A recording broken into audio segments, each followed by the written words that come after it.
Usai Anies Baswedan diberi nama Yohanes, komentar negatif bermunculan dari para pembencinya. Anak kami, Anies, datang di rumah Tuhan. Dijelaskan dengan nama Yohanes. Amin. Nah, di video itu tadi, Anies itu datang ke sebuah gereja bersama pengurus Partai Nasdem tentunya ya.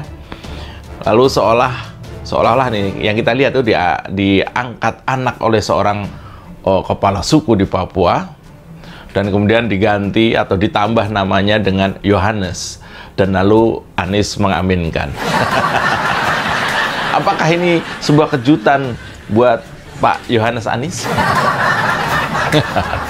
Kalau Yohanes Anies bukan orang politik, mungkin saja ini kejutan ya. Tapi dalam dunia politik, apalagi Yohanes Anies ini kan nafsu sekali mau nyapres kan. Nggak ada yang kebetulan, apalagi kejutan tuh nggak ada. Semua tentu sudah didesain, by design, direncanakan dan dipersiapkan, ya kan?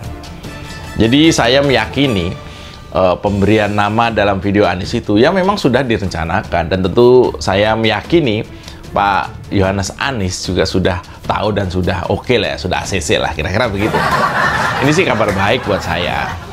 Akhirnya Kadrun kena apa yang dinamakan senjata makan Tuhan.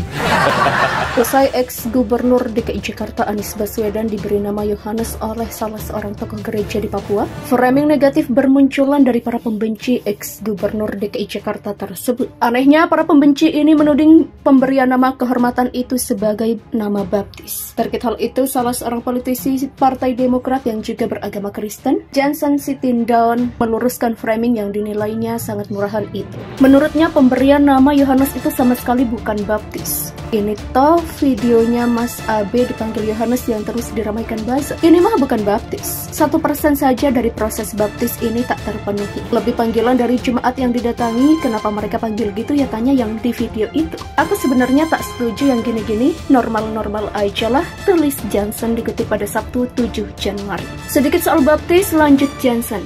Baptis itu ada prosesnya. Kalau masih anak kecil, mayoritas orang dibaptis waktu itu orang tuanya ikut pendidikan dulu di gereja, baru anaknya bisa dibaptis. Kalau dia sudah dewasa, dia sendiri yang belajar dengan pendeta baru bisa baptis. Dan baptis itu pakai air, demikian tegasnya. Terakhir, menurutku ke depan jemaat Kristen dimanapun berada tak perlulah menyematkan panggilan-panggilan tertentu ke orang lain.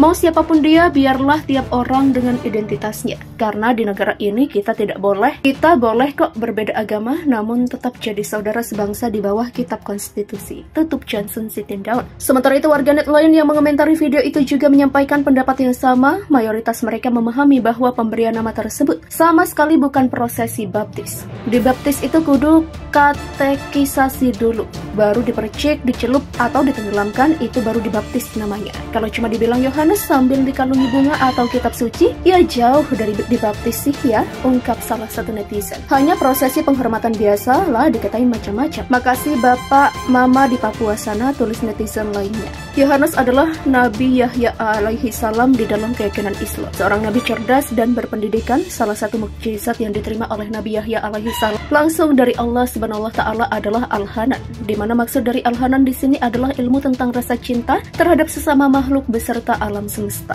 Urai netizen lainnya. Lebih panggilan dari jemaat yang didatangi, kenapa mereka panggil gitu ya, tanya yang di video itu. Aku sebenarnya tak setuju yang gini-gini, normal-normal aja lah, tulis Johnson dikutip pada Sabtu 7 Januari. Sedikit soal baptis, lanjut Johnson. Baptis itu ada prosesnya. Kalau masih anak kecil, mayoritas orang dibaptis waktu itu orang tuanya ikut pendidikan dulu di gereja, baru anaknya bisa dibaptis. Kalau dia sudah dewasa, dia sendiri yang belajar dengan pendeta baru bisa baptis. Dan baptis itu pakai air, demikian tegasnya. Terakhir, menurutku ke depan jemaat Kristen dimanapun berada tak perlulah menyematkan panggilan-panggilan tertentu ke orang lain. Mau siapapun dia, biarlah tiap orang dengan identitasnya. Karena di negara ini kita tidak boleh